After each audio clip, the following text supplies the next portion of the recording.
Sometimes I hated these security cameras. Let me tell you, as soon as we put these suckers up around the watchtower, I have had to see the worst imaginable bullshit day and night. One of the camera points to the long driveway and another one to the shed. Those ones aren't too bad. But the one that points into the woods? Oh man, that one can just fuck right off. I've seen strange figures floating upside down in the woods, mutated animals that shouldn't exist, living plants trying to crawl out of the ground.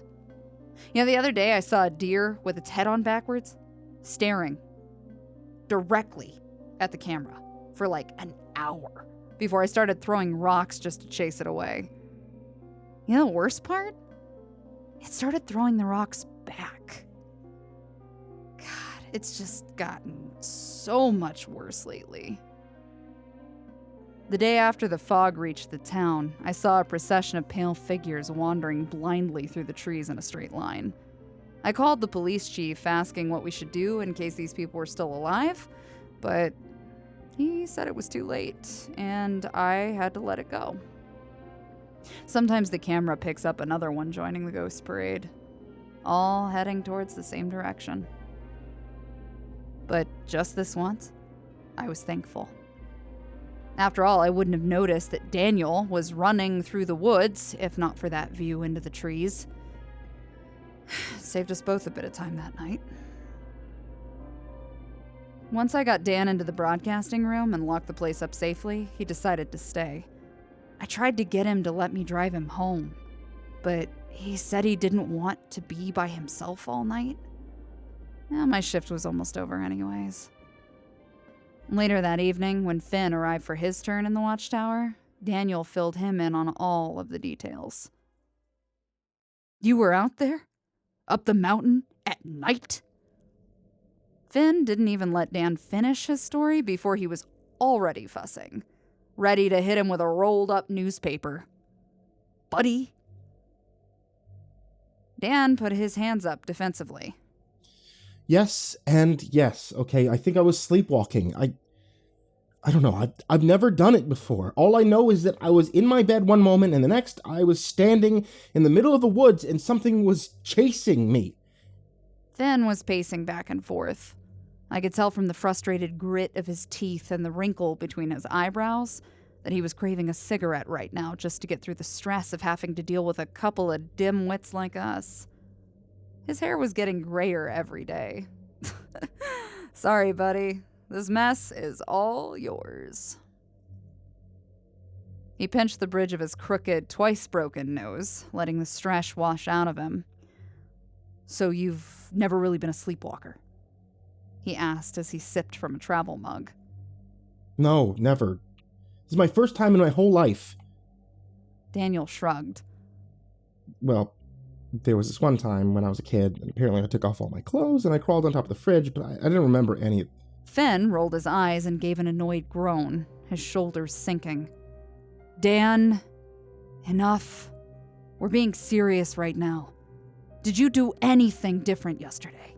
Take any medication? You drink anything? Be honest. I sat quietly and looked between the two of them while Daniel was visibly scanning through his thoughts for an answer. No. But I did have a weird dream, he said. Finn watched him silently with an expression as hard as stone. I dreamt that I was floating next to dozens of other people. We were all traveling towards something, a glowing light, sort of pink in color. The others fell into it one by one. When I was the only one left, that's when I woke up. Finn's expression was stern and hard to read. I imagine that mine was not. That didn't sound good, right? Dan had just told me that one of the creatures from the woods had been trying to lure him in the day before, and now his dreams were doing the same, and the sleepwalking, God, it made me think of her. Jenny. She was a sleepwalker too. Made me think of her stuffed into that tree, twigs in her mouth, every bone in her body broken, dead and cold. Sweet Jesus, I didn't want to find Daniel like that. I remembered the last time I saw Jennifer alive, how we fought and said such horrible, mean things to one another. She told me to leave and never come back. I told her I didn't love her anymore. Would my last words to Daniel be just as cruel? Well, we're gonna have to put a shock collar on you so you can't leave your apartment at night. I chuckled, pushing down those feelings of guilt and worry. We banished the terrible thoughts with humor, even if it was irresponsible. What if I figure out how to take it off? Daniel challenged. Then we'll put mittens on you. What if I take the mittens off? Oh, fuck, I don't know, man. We'll strap you to your mattress or something. And then Finn, without missing a beat, decided to join the conversation. Kinky, he commented with a perfectly straight face, sipping his coffee again. So much for being serious. Daniel was laughing. I was not. Fine. Then I'll glue him to the floor. How's that? My point is, Dan, my dude, okay. We gotta make sure that you never do this again, okay? Like, you got really, really, really lucky this time. But next time? I mean, fuck, man. What if they're like, something happens to you out there? What if we lose you? If you disappear and we find out and you're in there ripped in half or stuffed in a fucking tree, like... I choked. I didn't want to cry, but there it was. I couldn't help it. I almost lost my best friend again. And even making jokes and teasing one another didn't make it all better. I bit my lip and turned away so the others couldn't see my face. Dan went silent. I imagined all three of us were thinking the same thing. Every year, things got harder and harder and harder for us up here. When would we reach the limit? When would we be just another set of numbers in a list of former emergency broadcasters? All three of us heard a loud, ear-splitting drone. There was a rumble from below us, the stilts of the tower whining and shivering in protest. I braced myself, worried for a second that we were about to topple over before we turned our attention to the front window. A tree had fallen in the woods, and another was starting to lean. It cracked and fell to the ground with another loud boom that shook our little corner of the mountain. We heard that bellow again, followed by the view of giant, twisted antlers peeking above the distant pines, covered in blood. The terrible, unholy screams of creatures that couldn't exist drowned out the chirp of birds and the whistle of the wind as the forest cannibalized itself again, the strongest growing stronger. The beast was hunting again, closer than usual. He was making himself known. I knew it was a sign. The next fog day, he would be waiting, eager to finish what he'd started and tear the village asunder. We hadn't even finished cleaning up from the last time. It would come for us first. And somewhere, deeper in the forest, there was that glow again, magenta in color, pulsating from somewhere between the trees. Daniel's eyes went wide, the warm color starting to drain from his face. For a moment, he almost looked hypnotized. I think you two should go. Fen clapped a hand down on Dan's shoulder. It was a very, very rare moment of gentleness from him. I'll take over. I work more on that shed. You two get some rest for your shift. Go, get some late-night pancakes or something. I don't know, take a drive, whatever it takes to clear your heads. I'll keep an eye on Rudolph out there so he can't break the tree line on a clear night. Remember that. Fen was right. He always stressed the importance of keeping a cool head around here. Most of the former employees were gone because they had let their fear take hold. It was the death of them, and it would be the death of us too, if we didn't keep it together. Dan and I got into my rusty old pickup truck and drove out of town, down the dark, twisting path that circled the mountains. We just needed a breather, an hour away from Pine Haven. Daniel insisted on grabbing his camera and bringing it with him, taking photos of the drive and the Christmas decorations we saw on the way. We stopped for some fast food and decided to eat it in the parking lot while looking out at the quiet streets of a town that wasn't ours. Okay, one more. Daniel pointed at me with a french fry. Repeat after me. 12 de la noche. Duce deli noci. Evelyn, no. Listen. 12 de la noche. Your E is too sharp. Do-si-do nacho cheese. Okay, now you're just being a dumbass on purpose. I cackled like a weird little witch as Daniel tossed a crumpled up napkin at the side of my head, watching it bounce off and fall somewhere in between the seats. So, catch me up. Did I miss anything interesting yesterday? He was shoving french fries in his mouth as if he hadn't eaten in days. I shrugged, trying to recall the events of the day. I mean, other than finding you running around in the woods like Sasquatch, nothing too spectacular. I heard a lot of activity out there, but I didn't really see much, except some movement on the security cameras. I think there's something new stomping around, but I didn't really get a good look at it. It was fleshy, though. Like, a lot of limbs. Had a lot of them. A lot of limbs. Daniel shivered. Oh, don't say that. It was just out there. All the more reason to stay in your bed, nerd. I teased him, sipping my drink. Uh-oh. Bartholomew bit me again. Shitty little bastard, man.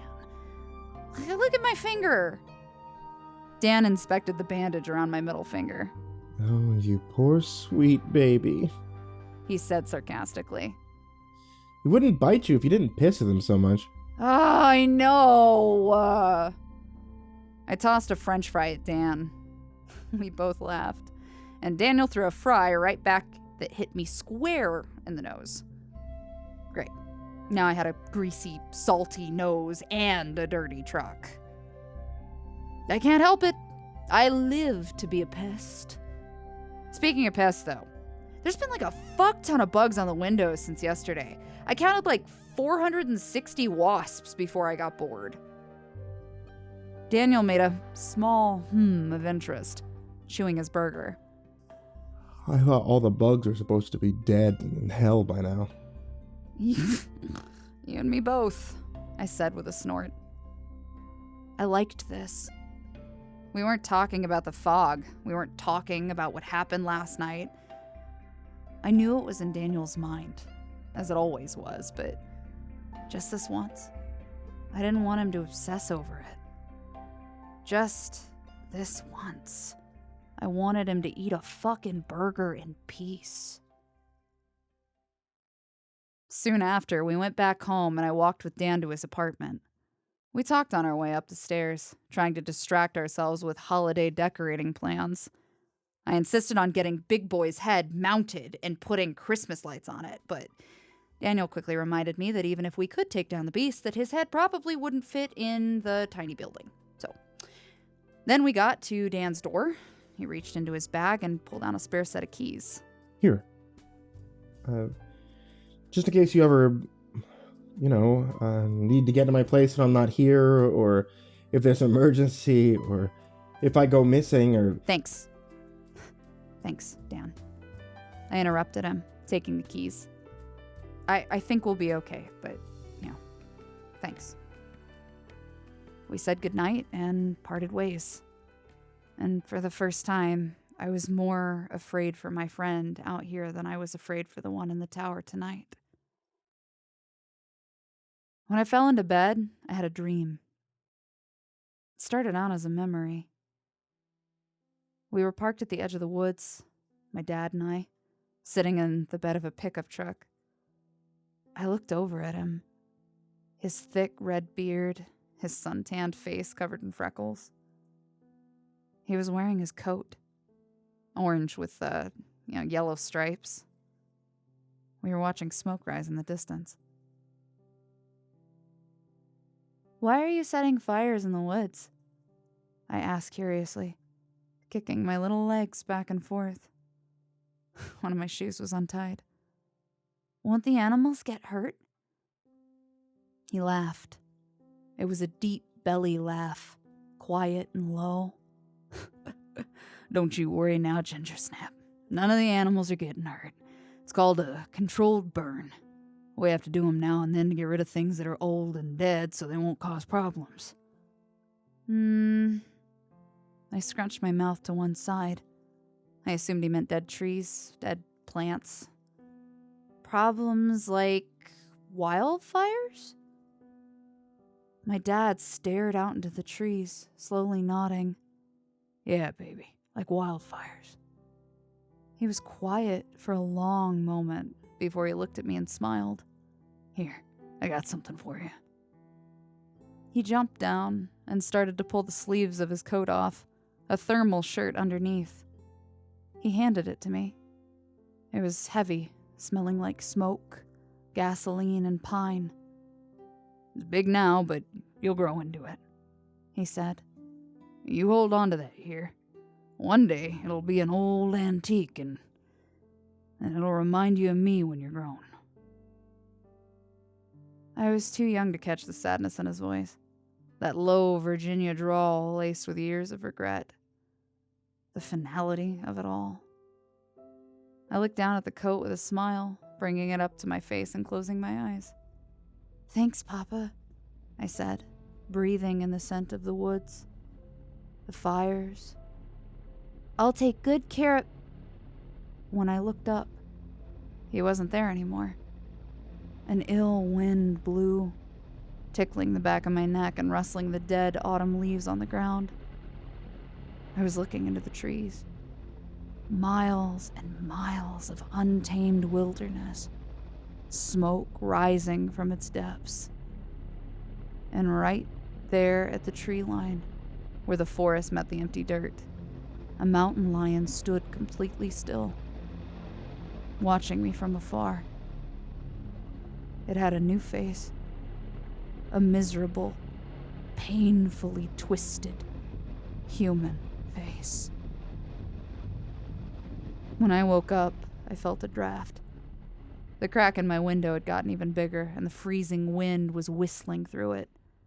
I sat up quickly, relieved to see 4 apartment walls, but I didn't have long to feel that comfortable before I noticed something was in the room with me.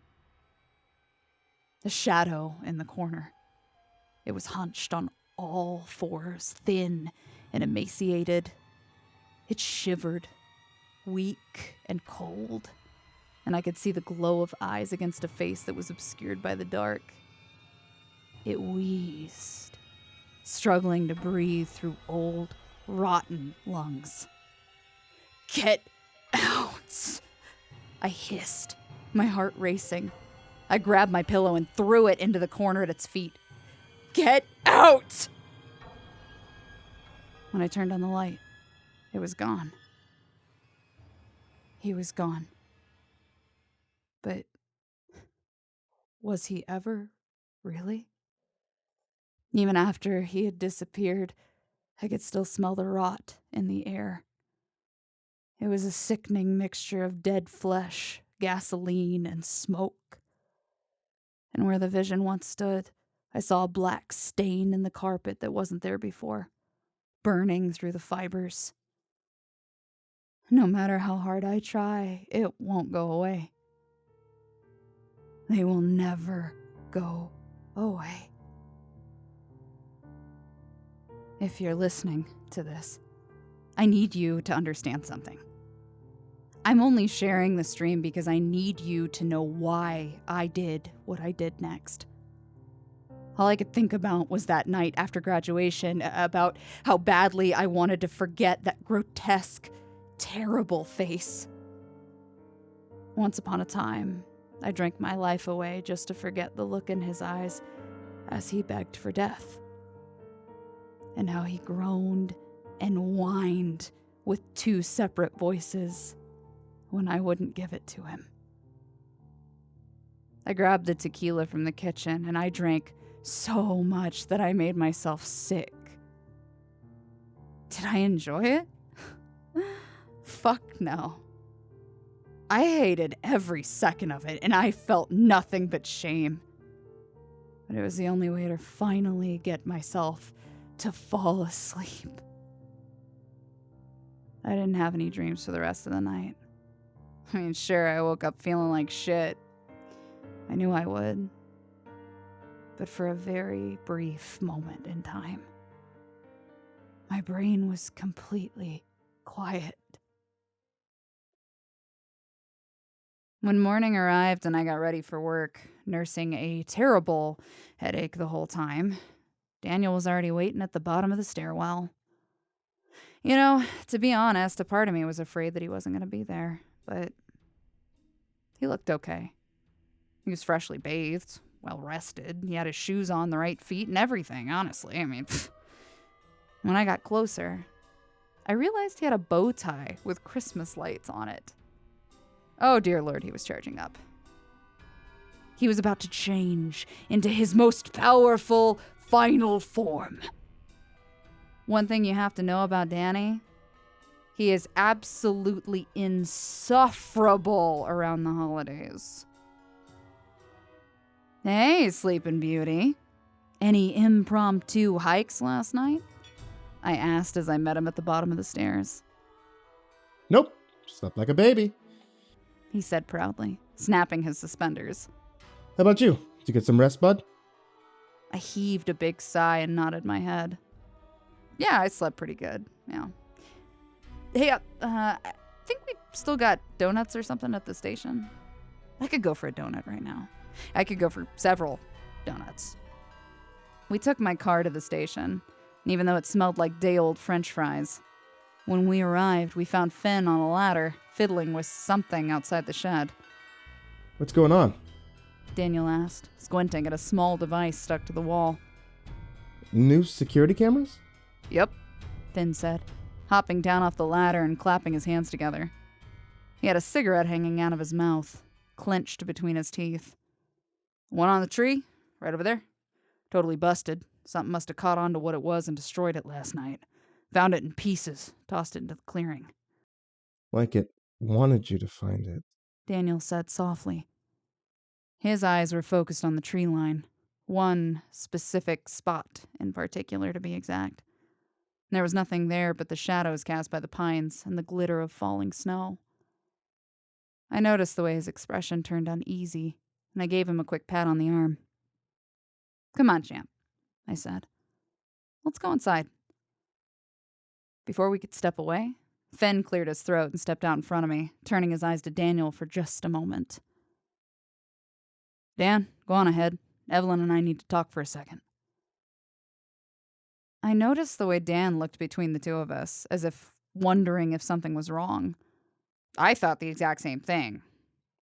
He didn't argue, though, and moments later he was giving us a quick grin before walking up to the tower alone, looking back only once or twice in suspicion. I folded my arms to fight off the cold, raising my eyebrows at Finn. What do we need to talk about? I asked quietly. If it's about Dan and the fog last weekend, I think he's just feeling a little bit... You're drinking again. Finn's words were blunt, direct, so sure of himself. He looked down at me with a stern brow and tight lips, his jaw clenched. When I opened my mouth to respond, he put up a single finger to silence me. Don't you try arguing with me this time. Your eyes are bloodshot. You smell. It's below freezing out here and you're sweating. I can tell when someone's got a hangover, and you have got a hangover, ma'am. I fidgeted nervously on the spot, looking down at the snow as I crossed my arms even tighter. I had a bad night, a couple of bad nights. I'm over it. I'm over it. Fen took a step forward, his face assertive, but not unkind. He showed his compassion in very harsh ways sometimes, but that straightforward attitude was how I always knew he was looking out for us. Lynn, I'm not going to tell you anything you don't already know. He spoke quietly. Recovery isn't linear. You know that. You've been here before. But you have got to let us help you. And that means taking this seriously and making a real effort, starting right now. This job takes all of us. I shuffled my feet, hands tucking themselves inside the pockets of my coat. Briefly, I glanced around to make sure that Daniel had gone back into the building. I don't want Dan to know, I admitted. And I won't tell him. Fen promised me, standing up straight again. He put a heavy hand on my shoulder. But when you go home, if you got the temptation to drink, I want you to call me instead. I'll talk you through it. Not as an officer, not as a mentor, just as a friend. Got it? Now, I'm heading out. Got ranger duty in the woods today, so 2 of you stay out of trouble. Yeah, we will. I drew my coat in closer, turning around. Thanks, Fen. Good luck today. Don't need it, he said confidently, flicking his cigarette butt into the woods. Now, go inside and do your job, kiddo. It's cold as a witch's left ass cheek out here. Drink some water for a change, will ya? When I got up the stairs, I relayed Fen's message to Daniel, who promptly responded with, Oh, I'm gonna get in so much trouble today. I was glad to see his spirits returning. We put up our coats, did the weather and news broadcast together, and spent the rest of the morning talking about better things.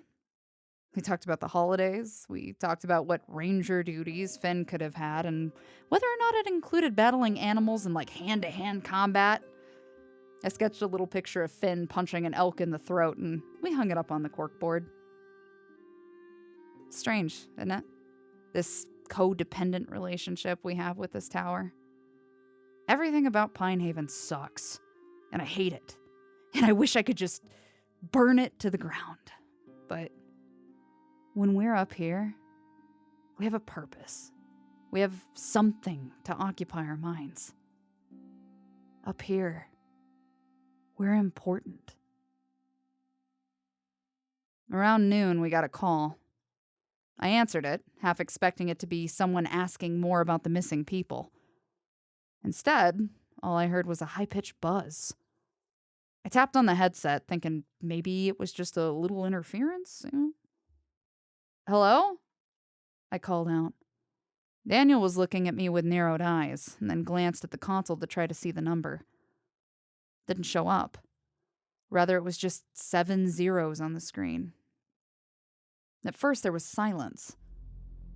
Then a quiet croak of breath from an old, dry throat.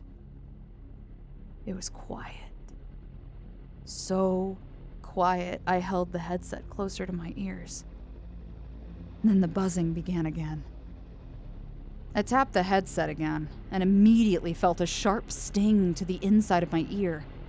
Jesus Christ, it hurt! With a yelp, I tore the headset off and put a hand up to my ear, feeling something moving and fluttering inside my head. I could feel it in my sinuses, making my eyes water and sting. Dan was already standing up and trying to pull my hands away. What happened? He asked in a panic, surely remembering what happened to him on his first day of work all those years ago. Can you still hear me? Yes, I can hear you. There is something inside of my ear, I yelled back, slapping the side of my head to try and dislodge it. Get it out! Get it out!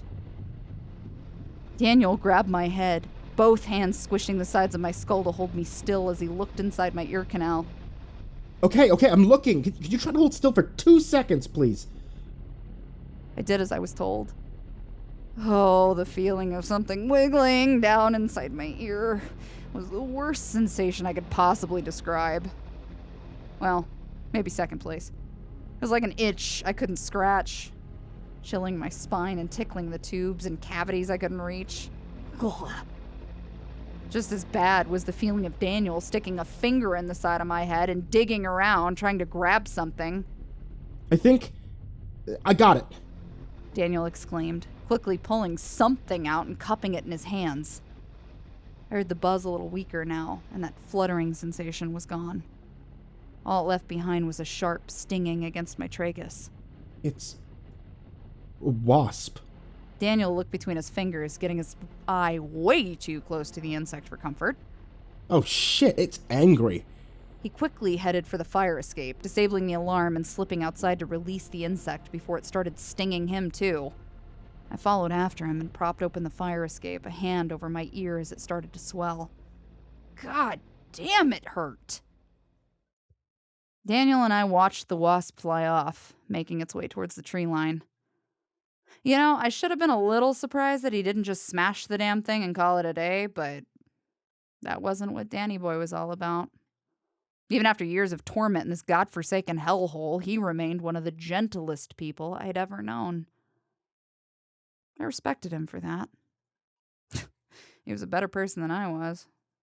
I would have squashed the little piss bitch. We stood there on the fire escape for a while. I was looking up at the tops of the mountains, watching the clouds drift slowly behind them. When I glanced at Daniel, he was looking down at the tree line, a sort of constipated look on his face. "What now?" I asked him, still poking at the sore spot on my ear. Daniel took a shaky breath, tearing his eyes away. I looked at the spot where he'd been staring, but I didn't see anything, except for a very subtle shiver in the leaves. Do you see that? He was pointing off into the distance now. I followed his gaze until I saw it too. A cloud of smoke rising out of the forest a couple of miles up the mountain. Despite the snow, a fire was beginning to spread. "What do you think the Rangers are up to out there?"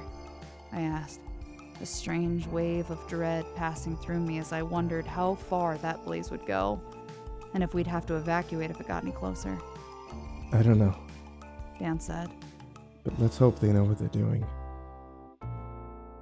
This is Evelyn McKinnon at 104.6 FM, and I think I'm going to take back what I said about burning this place to the ground.